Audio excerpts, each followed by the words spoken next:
ശ്രീനാരായണ ഗുരുവിന് ഉണ്ടായിട്ടുള്ള വെളിവ് എന്ന് പറഞ്ഞാൽ ജാതി എന്ന് പറയുന്നത് ഇല്ലാത്തതാണ്. ഇല്ലാത്തത് ഉണ്ടാക്കി പിന്നെ തർക്കിക്കാൻ നിന്നിട്ട് എന്ത് കാര്യം? അതുകൊണ്ട് ജാതി ഇല്ല. പശുവിന് പശുത്വം പോലെയാണ് മനുഷ്യന് മനുഷ്യത്വം എന്ന് പറഞ്ഞാൽ. ജാതി ഉണ്ട്, ആണും പെണ്ണും എന്ന് പറയുന്ന ജാതി, അല്ലാതെ മറ്റൊരു ജാതി ഇല്ല. ഏത് ജീവജാലങ്ങളിലും ഈ ആണും പെണ്ണും, ആൺവർഗവും പെൺവർഗവും തമ്മിൽ ചേർന്നിട്ടാണ് ഇതിങ്ങനെ മുന്നോട്ട് പോകുന്നത്. മനുഷ്യരിലും അങ്ങനെയാണ്. മനുഷ്യരിൽ ആണും പെണ്ണും ഉണ്ടെങ്കിൽ മനുഷ്യവർഗം മുന്നോട്ട് പോകും, മനുഷ്യവർഗം വികസിക്കും. അല്ലാതെ ബ്രാഹ്മണൻ ഉണ്ടായി, ക്ഷത്രിയൻ ഉണ്ടായി, അല്ലെങ്കിൽ വൈശ്യൻ ഉണ്ടായി, ശൂദ്രൻ ഉണ്ടായി എന്ന് പറഞ്ഞിട്ടല്ല. എന്ന് പറഞ്ഞാൽ ബയോളജിക്കൽ ആയിട്ടുള്ള ഒരു ഡെഫിനേഷനിലൂടെ ജാതി ഇല്ല എന്ന് പറയാണ്.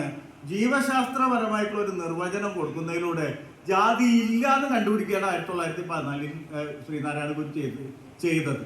പക്ഷേ നമ്മൾ ഇപ്പോഴും ഈ 14 കഴിഞ്ഞിട്ട്, ഇത്രയും കാലം കഴിഞ്ഞിട്ടും ഈ ഡെമോക്രസിക്കുള്ളിൽ ഈ നവോത്ഥാനം ശക്തിയുക്തം എതിർത്ത അതേ സംഗതിയെ ഈ ജനാധിപത്യത്തിൻ്റെ ഉള്ളിൽ ഒരു അർബുദം പോലെ വളരാൻ അനുവദിച്ചു എന്നുള്ളതാണ് ഈ ഡെമോക്രസി എന്ന് പറയുന്ന ആ ജനാധിപത്യത്തെ തിരിഞ്ഞു നോക്കുമ്പോൾ, ജനാധിപത്യ പ്രക്രിയയിൽ തിരിഞ്ഞു നോക്കുമ്പോൾ നമ്മൾ കാണുന്നത്. നമ്മൾ ജനാധിപത്യ അവകാശം എന്ന് പറയുന്ന ആ ഒരു സ്വാതന്ത്ര്യത്തിനുള്ളിൽ ജാതിക്കും അല്ലെങ്കിൽ പഴയ മട്ടിലുള്ള എല്ലാത്തിനും തഴച്ചു വളരാനുള്ള അവസരം കൊടുത്തു. ആ അവസരം കൊടുക്കുമ്പോഴാണ് നാരായണ മാഷ പോലെയുള്ള ആളുകൾ ഒരു തരത്തിലും മാനവികതാവാദത്തിൻ്റെ, പൊന്നാനി ഉണ്ടാക്കിയിട്ടുള്ള മാനവികതാവാദം എപ്പോഴും ഉയർത്തിപ്പിടിക്കുന്ന, അല്ലെ, പാവങ്ങൾ എന്ന് പറയുന്ന പുസ്തകം ഞാൻ എപ്പോഴും ആലോചിക്കാറുണ്ട് സാഹിത്യത്തിൻ്റെ ഒരു മാന്ത്രികതയെ പറ്റി. വിക്ടർ ഹ്യൂഗോ എന്നെങ്കിലും വിചാരിച്ചിട്ടുണ്ടാവുമോ ഇത് താൻ അറിയാത്ത ഒരു രാജ്യത്ത്, താൻ അറിയാത്ത ഒരു ഭാഷയിൽ ഒരു പുസ്തകം, താൻ എഴുതിയ നോവല് കടന്നു ചെന്നിട്ട് അത് വായിച്ച ആളുകൾ മാറുക, അതിങ്ങനെ ഒരു പകർച്ചവ്യാധി പോലെ ആ മാനവികത എന്ന് പറയുന്ന ഒരു ആശയം വളരുന്നു. വിക്ടർ ഹ്യൂഗോന്റെ അങ്ങേയറ്റത്തെ വൈൽഡ് എന്നൊക്കെ നമ്മൾ വിളിക്കാവുന്ന സ്വപ്നത്തിൽ പോലും ഉണ്ടാവില്ല. അപ്പൊ അങ്ങനെ ഒരു സാധനമാണ് നമ്മുടെ ഈ തൊട്ടടുത്തുള്ള ദേവകി നിലയങ്കോട് അതിനെപ്പറ്റി എഴുതിയത്. ഞാൻ ചെറുപ്പത്തിൽ പാവങ്ങൾ വായിച്ചതിന് ശേഷം വൈകുന്നേരം ഇങ്ങനെ പ്രാർത്ഥിക്കാനിരിക്കുമ്പോൾ ശിവനും വിഷ്ണുവിൻ്റെ ഒക്കെ ഒപ്പം ആ കുടുംബത്തിൽ ആ കുട്ടി അപ്പുറത്ത് ഡിയിലെ ബിഷപ്പിനെയും കൂടി പ്രതിഷ്ഠിച്ചു എന്ന് പറയുന്നുണ്ട്. ചെറുകാടിൻ്റെ ജീവിതപാതയിൽ ഈ പാവങ്ങൾ വായിക്കാൻ പോകുന്നതിനെ പറ്റി ഒരു അധ്യായമുണ്ട്. അതായത് തൻ്റെ സഹപാഠി, തന്നെക്കാൾ കുറച്ച് സമ്പന്നനായിട്ടുള്ള ഒരാൾ ഒരു ദിവസം പറയുന്നു, ഇങ്ങനെ ഒരു പുസ്തകം എൻ്റെ കയ്യിലുണ്ട്, ഇത് വായിക്കണം, പക്ഷെ ഞാൻ തന്നയക്കില്ല, കാരണം അത് അമൂല്യമാണ്, അതുകൊണ്ട് നിങ്ങളുടെ കയ്യിൽ തരില്ല, നിങ്ങൾ ഇങ്ങോട്ട് വന്ന് എൻ്റെ വീട്ടിൽ താമസിച്ചിട്ട് വായിച്ചോളാൻ പറയാണ്. അങ്ങനെ ചെറുകാട് അവിടേക്ക് പോകുന്നു. അവിടേക്ക് പോകുമ്പോൾ ഒരു 5-6 കെട്ട് ബീഡി ഒക്കെ വാങ്ങിയിട്ട് ഇന്ന് എന്തെങ്കിലും ഒരു വലിയ കൃത്യം ചെയ്യാൻ പോകുന്ന പോലെയാണ്. അവിടെ ചെന്നപ്പോൾ പായൊക്കെ വിരിച്ചിട്ടിട്ടുണ്ട്, അവിടെ താമസിക്കാനുള്ള സൗകര്യമൊക്കെ ഉണ്ട്, ഒരു പുസ്തകം വായിക്കാനാണെന്ന് നിങ്ങൾ ആലോചിക്കണം. അങ്ങനെ അവിടെ കിടന്നിട്ട് 2-3 ദിവസം കൊണ്ടാണ് ആദ്യത്തെ വാല്യം വായിക്കുന്നത്. ആദ്യത്തെ വാല്യം വായിച്ചു കഴിഞ്ഞപ്പോൾ ഇദ്ദേഹത്തിന് ബോധ്യപ്പെട്ടു, ഈ പറയുന്ന മനുഷ്യൻ പുസ്തകം വായിക്കും എന്ന് ബോധ്യപ്പെട്ടപ്പോൾ 2ാമത്തെ വാല്യം കയ്യിൽ കൊടുത്തയക്കാണ്. അതെങ്ങനെ മാറ്റി തീർത്തു എന്ന്, തന്നെ എങ്ങനെയാണ് ആഴത്തിൽ മാറ്റി തീർത്തത് എന്ന് ഇപ്പോഴും പറയാൻ സാധിക്കുന്നില്ല എന്നാണ് ചെറുകാട് പറയുന്നത്. അപ്പം അങ്ങനെ ഒരു ആശയം ഇവിടെ ഉണ്ടാവുന്നു. മാനവികത എന്ന് പറയുന്ന ഒരു ആശയത്തിൻ്റെ പ്രത്യേകത എന്ന് പറഞ്ഞാൽ അത് നാഷൻ സ്റ്റേറ്റിനെ പോലും, ഈ ദേശത്തിൻ്റെ അതിർത്തിയെ പോലും, ഭാഷയുടെ അതിർത്തി ഒക്കെ നിരാകരിക്കുന്ന സങ്കല്പമാണ് അവിടെ. അതുകൊണ്ടാണ് എല്ലാ മനുഷ്യരും സുന്ദരന്മാരും സുന്ദരികളുമാണെന്ന് ഉറൂബ് പറയുന്നത്. ആ വെളിച്ചത്തിൽ നിന്നുകൊണ്ടാണ്, പാവങ്ങൾ തന്ന ആ വെളിച്ചത്തിൽ നിൽക്കുമ്പോഴാണ് ലോകം മുഴുവൻ ഈ എല്ലാ മനുഷ്യരും സുന്ദരികളും സുന്ദരന്മാരുമായിട്ട് തോന്നുന്നത്. അപ്പൊ മാർട്ടെ ഈ പറയുന്ന മാർക്സിസ്റ്റ് പ്രാക്ടീസിൽ നിന്ന് കിട്ടിയ, അല്ലെങ്കിൽ മാർക്സിസ്റ്റ് സിദ്ധാന്തങ്ങളിൽ നിന്ന് ഉരുത്തിരിച്ച ആശയങ്ങൾക്കൊപ്പം ഈ മാനവികതയും കൂടി ചേരുമ്പോഴാണ് നാരായണ മാഷ്ട ദർശനം വലിയ തരത്തിൽ പൂർണ്ണമാകുന്നത്. അങ്ങനെ പൂർണ്ണമായൊരു ദർശനം വെച്ചിട്ടാണ് മാഷ് അന്നും ഇന്നും ചലിച്ചിട്ടുള്ളത്. ഈ ഇടതുപക്ഷ ബഹുസ്വരത എന്ന് പറയുന്ന, അപ്പം ഇടതുപക്ഷം എന്ന് പറഞ്ഞാൽ സംസ്കാരം എന്ന് പറഞ്ഞാൽ അത് ഏകശീലാത്മകമൊന്നുമല്ല, പലതരം ആശയങ്ങൾ അതിൻ്റെ ഉള്ളിലുണ്ട്. അതിൻ്റെ ഉള്ളിലും വലിയ സ്ട്രോങ് ആയിട്ടുള്ള നിലപാടെടുത്തിട്ടുള്ള ആളാണ് എം നാരായണ മാഷ്, അല്ലേ? ഇപ്പം സ്വത്വവാദം പോലെയുള്ള ഒരു വാദത്തോട് ഒട്ടും ഒരു സന്ധി ചെയ്യാത്ത ഒരു കലഹം നാരായണ മാഷ് നടത്തുന്നുണ്ട്. ഞാനും മാഷും കൂടി അവസാനം എവിടെ കടങ്ങാത്തുകുണ്ടിൽ ഒരു സ്ഥലത്ത് ചെന്നപ്പോഴും അവിടെയും ഈ പറഞ്ഞ ആശയം വെച്ചിട്ടായിരുന്നു വലിയ തരത്തിലുള്ള ചർച്ച നടന്നത്. എന്ന് പറഞ്ഞാൽ നമ്മുടെ ഈ കാലത്ത് സാഹിത്യത്തിൽ ഉണ്ടായിട്ടുള്ള ഒരു പുതിയ മാറ്റം എന്ന് പറയുന്നത് ഒരു പക്ഷേ അത് രാഷ്ട്രീയത്തിലുണ്ടായ മാറ്റമായിരിക്കും, സമൂഹ ദർശനത്തിലുണ്ടായ മാറ്റമായിരിക്കും. ഒന്ന്, അത് അംബേദ്കർ ഈ ജാതി എന്ന് പറയുന്ന ഒരു ആശയത്തിനെ അത് രാഷ്ട്രീയമായി വീണ്ടും ചർച്ച ചെയ്യാൻ തുടങ്ങി എന്നുള്ളതാണ്. അപ്പോൾ അതിൻ്റെ പ്രതിഫലനം സാഹിത്യത്തിൽ ഉണ്ടാകുന്നുണ്ട്. സാഹിത്യത്തിൽ ഉണ്ടാകുമ്പോൾ ഇപ്പോൾ ഉദാഹരണമായിട്ട് മഹാരാഷ്ട്രയിലും കർണാടകത്തിലൊക്കെ ദളിത് റൈറ്റിംഗ് എന്ന് പറയുന്നത് വളരെ ഗുജറാത്തിലൊക്കെ വലിയ തരത്തിൽ ആധിപത്യം നേടുകയുണ്ടായി. ഇപ്പോൾ നാംദേവ് ദസാൽ എന്ന് പറയുന്ന കവി മഹാരാഷ്ട്രയിലെ കവി ഗോൾപിട്ട എന്ന് പറയുന്ന ഒരു പുസ്തകം പ്രകാശിപ്പിക്കുന്നുണ്ട്. ഗോൾപിട്ട പ്രകാശിപ്പിക്കുന്ന ചുവന്ന തെരുവിൽ രാത്രി 12 മണിക്കാണ് ഗോൾപിട്ട പ്രകാശിപ്പിക്കുന്നത്. ഗോൾപിട്ടയിലെ കവിതകൾ നമ്മൾ വായിച്ചു കഴിഞ്ഞാൽ ഞെട്ടിപ്പോകും. ഉദാഹരണമായിട്ട് വിശപ്പ് എന്ന് പറയുന്ന ഒരു ആശയത്തെ പറ്റി കവിത എഴുതാൻ നമ്മൾ കുട്ടികളോടോ മറ്റുള്ളവരോടൊക്കെ പറഞ്ഞു കഴിഞ്ഞാൽ വിശപ്പ് ശരിയല്ല, വിശപ്പ് അകറ്റേണ്ടതാണെന്നൊക്കെ പറയുന്ന സോഷ്യോളജി ഒക്കെ എഴുതി വയ്ക്കും, അങ്ങനെ സാമൂഹ്യ ശാസ്ത്രമൊക്കെ എഴുതി വയ്ക്കും. പക്ഷേ നാംദേവ് ദസാൾ പറയുന്ന വിശപ്പേ നിന്നെ ഞാൻ ബലാത്സംഗം ചെയ്യും, നിന്നെ കുത്തിക്കൊല്ലും എന്നൊക്കെ പറഞ്ഞ് നമുക്ക് പരിചയമില്ലാത്ത ഒരു രീതിയിലുള്ള ഒരു എഴുത്താണ് ദസാൾ കൊണ്ടുവരുന്നത്. മഹാരാഷ്ട്രയിൽ ദസാൾ കൊണ്ടുവരും. ഞാനൊരു ഉദാഹരണത്തിന് വേണ്ടി പറയുന്നതാണ്. അപ്പോൾ ഇത് ഇങ്ങനെ ഒരു കവിത വരുമ്പോൾ അതുവരെ ഇപ്പൊ വിജയ് ടെണ്ടുൽക്കർ എന്ന് പറയുന്ന നാടകകൃത്താണ് അതിന് അവതാരിക എഴുതുന്നത്. വിജയ് ടെണ്ടുൽക്കറുടെ ധാരാളം നാടകങ്ങൾ കേരളത്തിൽ കളിച്ചിട്ടുണ്ട്. ആ കാലത്ത് ജീവിച്ചിരുന്നപ്പോൾ എൻ്റെയൊക്കെ തലമുറയിൽ ജീവിച്ചിരുന്ന അല്ലെങ്കിൽ അതിന് മുമ്പത്തെ തലമുറയിൽ ജനിച്ച മനുഷ്യർക്കൊക്കെ വിജയ് ടെണ്ടുൽക്കർ ഒരു പരിചിത നാമധേയാണ്. ശാന്തത കോർട്ട് ചാലു, ഖാസിറാം കൊത്വാൾ എന്നൊക്കെ പറഞ്ഞ ഒരുപാട് നാടകങ്ങൾ കേരളത്തിൽ തന്നെ അദ്ദേഹത്തിന് കളിച്ചിട്ടുണ്ട്. ടെണ്ടുൽക്കറുടെ അടുത്താണ് ഈ പുസ്തകത്തിന്, ഗോൾപിട്ട എന്ന് പറയുന്ന പുസ്തകത്തിന് അവതാരിക എഴുതാൻ ദസാൾ കൊണ്ടു ചെല്ലുന്നത്. ടെണ്ടുൽക്കർ വലിയ ആധുനികനാണ്, ലോകത്തെ ആധുനിക കൃതികൾ മുഴുവൻ അറിയും. അപ്പൊ ടെണ്ടുൽക്കർ വാങ്ങി വെച്ചു, ദസാളിനെ വായിച്ചിട്ടില്ല. ഒരു ദിവസം ഒരു വാതിൽ തുറന്നു നോക്കുമ്പോൾ ഒരു എന്താ പറയാ, ഒരു ടെണ്ടുൽക്കറിന്റെ മധ്യവർഗ ഒരു രീതിയിൽ നിന്ന് വ്യത്യസ്തനായ ഒരാൾ പുറത്തു നിൽക്കുന്നു.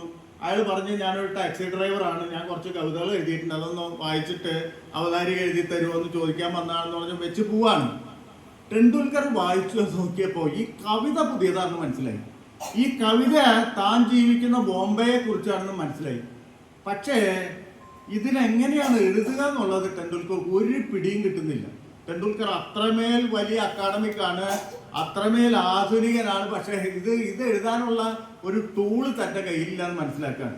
അപ്പൊ ദസാള് കുറെ നേരം കഴിഞ്ഞ് തിരിച്ചു വന്നപ്പോ ഇദ്ദേഹം പറയും, ഇത് എനിക്ക് എഴുതാൻ പറ്റില്ല. കവിത മോശം എന്നുള്ള അർത്ഥത്തിലല്ല, ഈ കവിതയുടെ ഒരു മാനദണ്ഡം എനിക്ക് പിടി കിട്ടാത്തത് കൊണ്ട് എനിക്കത് എഴുതാൻ പ്രയാസമുണ്ടെന്ന് പറയുമ്പോൾ ദസാള് പറയും, എൻ്റെ കൂടെ നടക്കാൻ വന്നു പറയാം, എൻ്റെ നാട്ടിൽ പോവാം, ഞാൻ ജീവിക്കുന്ന സ്ഥലത്ത് പോവാം. ഗോൾപിട്ട എന്ന് പറയുന്ന ഏരിയ ആണ്. ഗോൾപിട്ട എന്ന് പറഞ്ഞ ഏരിയ റെഡ് സ്ട്രീറ്റ് ആണ്.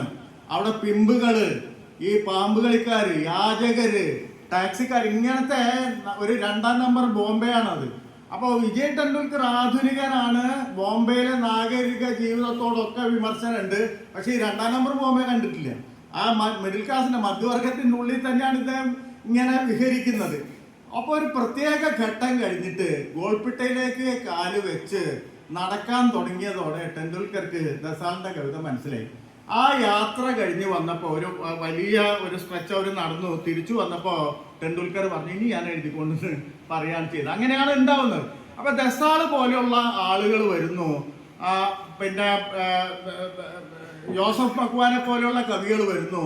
നമ്മുടെ തൊട്ടടുത്ത കർണാടകയില് ഒരുപാട്, ഇപ്പം ദേവനൂർ മഹാദേവെ പോലെയുള്ള, ഇപ്പൊ ഈ കഴിഞ്ഞ കൊല്ലം RSSനെ പറ്റി ഒരു പുസ്തകം എഴുതിയ 3 ലക്ഷം കോപ്പിയാണ് അവിടെ വിറ്റുപോയത് കർണാടകയിൽ. എല്ലാ ഭാഷയിലേക്കും സൗജന്യമായി അത് വിവർത്തനം ചെയ്യാനൊക്കെയുള്ള അനുവാദം കൊടുത്തത് ദേവനൂർ മഹാദേവയാണ്. ദേവനൂർ മഹാദേവ ഇതേപോലെ ഉടലാള എന്ന് പറയുന്ന പുസ്തകം വരുന്നു, കുസുമബാല എന്ന് പറയുന്ന പുസ്തകം വരുന്നു. ഇങ്ങനെ ഒരു ദളിത് അവയർനെസ് വന്നപ്പോൾ അത് ഒരു പ്രത്യേക ഘട്ടത്തിൽ സ്വത്വവാദപരമായ സമീപനത്തിലേക്ക് ഒരു പക്ഷേ കേരളത്തിലൊക്കെ പോയിട്ടുണ്ട്. അപ്പം എപ്പോഴും ഒരു തീവ്രവാദം വരുമ്പോൾ അല്ലെങ്കിൽ ഒരു തീവ്രവാദ സമീപനം വരുമ്പോൾ അതുണ്ടാക്കുന്ന ചില മാറ്റങ്ങളുണ്ടാവും, അത് ആവശ്യപ്പെടുന്ന ചില സംവാദങ്ങളുണ്ടാവും. ആ സംവാദത്തിൽ വർഗപരമായിട്ടുള്ള ഒരു സ്റ്റാൻഡ് എടുത്തിട്ട് നാരായണ മാഷ് വളരെ കർക്കശമായിട്ട് നിന്നിട്ടുണ്ട്. എന്ന് പറഞ്ഞാൽ ഇത് ശരി തെറ്റ് ആണെന്നല്ല ഞാൻ പറയുന്നത്, മറിച്ച് അങ്ങനെ ഒരു സ്റ്റാൻഡ് ഉണ്ടാവുമ്പോഴേ ഇത് ഈ പറഞ്ഞ പോലെ പരസ്പരം പകരുള്ളൂ. എന്ന് പറഞ്ഞാൽ ഒരു സ്വത്വവാദപരമായിട്ടുള്ള ഒരു സമീപനത്തിന്റെ ഒരു തീവ്രവാദപരമായ അംശം ഉണ്ടാവും. വർഗപരമായ സമീപനത്തിന് ഒരു ഘട്ടത്തിൽ ഒരു തീവ്രവാദപരമായിട്ടുള്ള അംശം ഉണ്ടായിരുന്നു. ഇതൊക്കെ തമ്മിലുള്ള എന്ന് പറഞ്ഞാൽ ഈ സംസ്കാരം എന്ന് പറയുന്ന മോണോലിത്തിക് അല്ല, മറിച്ച് ബഹുസ്വരമാണ്. അത് ഇപ്പോ ഒരു താഴെ നിന്നുള്ള നോട്ടാണെങ്കിലും ഒരു ഇടതുപക്ഷത്തിൻ്റെയൊക്കെ പ്രത്യേകത എന്ന് പറയുന്നത് താഴെ നിന്നുള്ള നോട്ടാണെന്നാണല്ലോ ഡിഫൈൻ ചെയ്യുക. അപ്പൊ അങ്ങനെയുള്ള ഒരു നോട്ടാണെങ്കിലും അത് ഒറ്റ നോട്ടല്ല, അത് പലതരം ആശയങ്ങളുണ്ട്. അതിൻ്റെ ഉള്ളിൽ സംവാദം നടത്തും.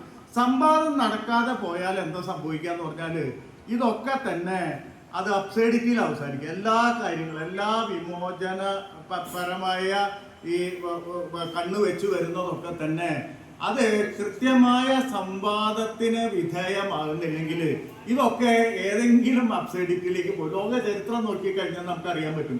വരുന്നത് വലിയ വിമോചന രീതിയിലൊക്കെ ആയിരിക്കും, പക്ഷേ കുറെ കഴിയുമ്പോൾ അത് വളരെ യാന്ത്രികമായിട്ട് തീരും.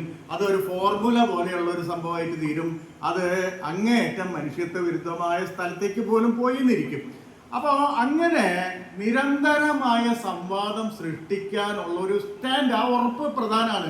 ഡെമോക്രസിയിൽ ഡെമോക്രസി എന്ന് പറയുന്നത് ഈ പറയുന്ന പോലെ അഭിപ്രായമില്ലായ്മയല്ല. പലരും ഡെമോക്രസിയെ തെറ്റിദ്ധരിച്ചു, ഗാന്ധിയുടെ അഹിംസനെ തെറ്റിദ്ധരിച്ചവര്. ഗാന്ധിയുടെ അഹിംസ എന്ന് പറഞ്ഞാൽ വലിയ ആക്ഷനാണ്, മിണ്ടായിരിക്കലല്ല, വീട്ടിൽ ചെന്നിരിക്കലല്ല. അത് വലിയ പ്രവർത്തനമാണ്, അത് വലിയ ക്രിയയാണ്. ഇതേപോലെ തന്നെയാണ് ഡെമോക്രസിയിൽ പലരും വിചാരിക്കുന്നത് ഒരു എതിർപക്ഷത്തെ കേൾക്കണം എന്നാണ്. അതേസമയം നമുക്ക് പക്ഷം ഇല്ല എന്നല്ല അതിൻ്റെ അർത്ഥം, നമുക്ക് അഭിപ്രായമുണ്ട്. ആ അഭിപ്രായം പറയാനുള്ള ഒരു ഉറപ്പ് നമുക്ക് വേണം. അത് കഴിഞ്ഞിട്ട് നമുക്ക് ഈ സംവാദത്തിൽ സത്യസന്ധമായിട്ട് നിൽക്കുക എന്നുള്ളതാണ് ഏറ്റവും പ്രധാനപ്പെട്ട കാര്യം. അപ്പൊ അങ്ങനെ എൻ്റെ കാലത്തുണ്ടായിട്ടുള്ള പുതിയ വായ്പ ഹിഗിറ്റയെ അൻസാരി വായിക്കുമ്പോൾ അത് ഹിഗിറ്റ എന്ന് പറയുന്ന കഥയുണ്ടാക്കിയ വലിയ ഒരു ഓളത്തിനെ മറ്റൊരു തരത്തിൽ ഡീകൺസ്ട്രക്ഷൻ എന്നൊക്കെ പറയുന്ന തരത്തിൽ അതിലെ വില്ലൻ മുസ്ലിമാണ്, എന്തുകൊണ്ട് ഈ സമയത്ത് വില്ലൻ മുസ്ലിമായി എന്ന് പറയുന്ന ക്വസ്റ്റ്യൻ ഉന്നയിച്ച് വായിക്കുമ്പോൾ അതിൻ്റെ ഉള്ളിൽ ഒരു വായനയുണ്ട്. പക്ഷേ നാരായണ മാഷ് അതിനെ വളരെ കൃത്യമായിട്ട്, അല്ലെങ്കിൽ നിർമാല്യത്തെ മുസ്ലിം വിരുദ്ധ കൃതിയായിട്ട് വായിക്കും. ഇങ്ങനെയുള്ള വായനകൾ, റെപ്രസെൻറ്റേറ്റീവ് വായനകളെ മുഴുവൻ അത് പലതും ഇടതുപക്ഷത്തിൽ തന്നെ വരുന്നതാണ്, അല്ലാതെ ഇടതുപക്ഷത്തിന്റെ പുറത്തുനിന്ന് വരുന്നതല്ല, ഇതിൻ്റെ ഉള്ളിൽ നിന്ന് തന്നെ വരുന്നതാണ്. അതിൽ വലിയ ഷാർപ്പായിട്ടുള്ള നിലപാട് എടുത്തിട്ട് അതിനെ ആ സംവാദത്തെ, അങ്ങനെയാണ് സംവാദം പോവുക. അല്ലാതെ ഈ ഇന്നത്തെ പോലെ ഈ സോഷ്യൽ മീഡിയയിലെ പോലെ അങ്ങോട്ടും ഇങ്ങോട്ടും തെറി വിളിച്ചിട്ടുള്ള സംഗതിയല്ല അത്. മറിച്ച് എനിക്ക് ഇക്കാര്യങ്ങൾ ഇതിനോട് വെക്കാനുണ്ട്, അല്ലെങ്കിൽ എനിക്ക് നിങ്ങൾ പറയുന്ന കാര്യങ്ങളോട് ഇന്ന വിയോജിപ്പുകളുണ്ട് എന്ന് പറയാന്ന് പറഞ്ഞത് വളരെ പ്രധാനപ്പെട്ട കാര്യമാണ്.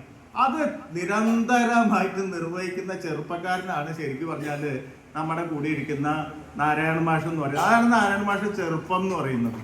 ആ ചെറുപ്പത്തിനാണ് അവാർഡ് കൊടുത്തിട്ടുള്ളത്. സാധാരണ വയസ്സന്മാർക്ക് കൊടുക്കുന്ന ഒരു സംഗതിയാണ് ഈ സമഗ്ര സംഭാവന എന്നൊക്കെ പറയുന്നത്. പക്ഷെ അങ്ങനെയല്ല, നാരായണ മാഷ് എന്ന് പറയുന്ന ചെറുപ്പത്തിനാണ് അവാർഡ് കൊടുത്തിട്ടുള്ളത്. അതുകൊണ്ട് ചെറുപ്പക്കാരെ പോലെ അത് ആ സമ്മാനം കൂടുതൽ ഉഷാറാക്കട്ടെ, കൂടുതൽ സംവാദങ്ങളിലേക്ക് മാഷ് നീങ്ങട്ടെ, കൂടുതൽ അർത്ഥവത്തായ സംവാദം ഉണ്ടായാൽ മാത്രമാണ് കേരളം പോലെയുള്ള സമൂഹം പോലും ഇളകുള്ളൂ.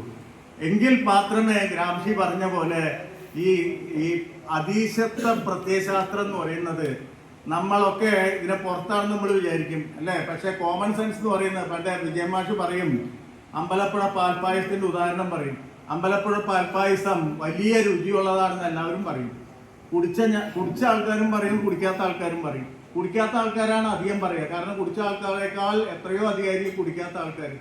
ആ നേരത്തെ ഒരാള് അമ്പലപ്പുഴ പാൽപ്പായസം അവിടെ പോയി ചീട്ടാക്കി കുടിച്ചു നോക്കിയപ്പോ ഇതെന്റെ അപ്പുറത്തെ വീട്ടില് കഴിഞ്ഞ ആഴ്ച വിളമ്പിയ പാലട പ്രഥമൻ ഇതിനേക്കാൾ എത്രയോ മധുരം ഉണ്ടായിരുന്നു തിരിച്ചറിയുമ്പോൾ അങ്ങനെ തോന്നിക്കഴിഞ്ഞാൽ അത് പറയുക എന്നുള്ളത് കോമൺ സെൻസിൽ ഇടപെടലായി. അതാണ് പൊതുബോധത്തിൽ ഇടപെടുക എന്ന് പറയുന്നത്. ഈ പൊതുബോധത്തിൽ ഇടപെട്ടാലേ നമ്മൾ മാറുള്ളൂ. പൊതുബോധത്തിൽ സംവാദം ഉണ്ടായാലേ അത് അടിത്തട്ടിലേക്ക് ഇറങ്ങുള്ളൂ. അപ്പോഴാണ് പ്രധാനപ്പെട്ട കാര്യമാണ് നമ്മുടെ ഉള്ളിൽ ഒരു വലിയ ശത്രു, പുറത്തുള്ളതിനേക്കാൾ വലിയ ശത്രു നമ്മുടെ ഉള്ളിൽ ഇരിക്കുന്നുണ്ട്. കാരണം ഇന്ത്യൻ ഒരു വലിയ ചരിത്രം എന്ന് പറഞ്ഞാല് സമൂഹ ചരിത്രം എന്ന് പറയുന്ന ഈ ശത്രുവിനെ ഉള്ളിലിരുത്തുന്ന ചരിത്രമാണ്. അത് തിരിച്ചറിയുക എന്ന് പറയുന്നത് വളരെ പ്രധാനപ്പെട്ട കാര്യമാണ്. അതുണ്ടാവണമെങ്കിൽ നിരന്തരം സംവാദങ്ങൾ ഉണ്ടാവണം. നമ്മുടെ കാലത്ത് ഈ തല്ല് മാത്രമേ ഉള്ളൂ, തർക്കം മാത്രമേ ഉള്ളൂ. യഥാർത്ഥ സംവാദത്തിൻ്റെ ആ സ്ഥലം എന്ന് പറയുന്നത് അങ്ങേയറ്റം ക്ഷീണിച്ചിരിക്കുകയാണ്. അപ്പം അതുകൊണ്ട് സംവാദിയായ ഒരാളാണ് ഇവിടെ സമ്മാനാർഹനായിട്ടുള്ളത്. വളരെ സന്തോഷപൂർവ്വം ഇത് ഉദ്ഘാടനം ചെയ്തതായി പ്രഖ്യാപിക്കുന്നു. നന്ദി.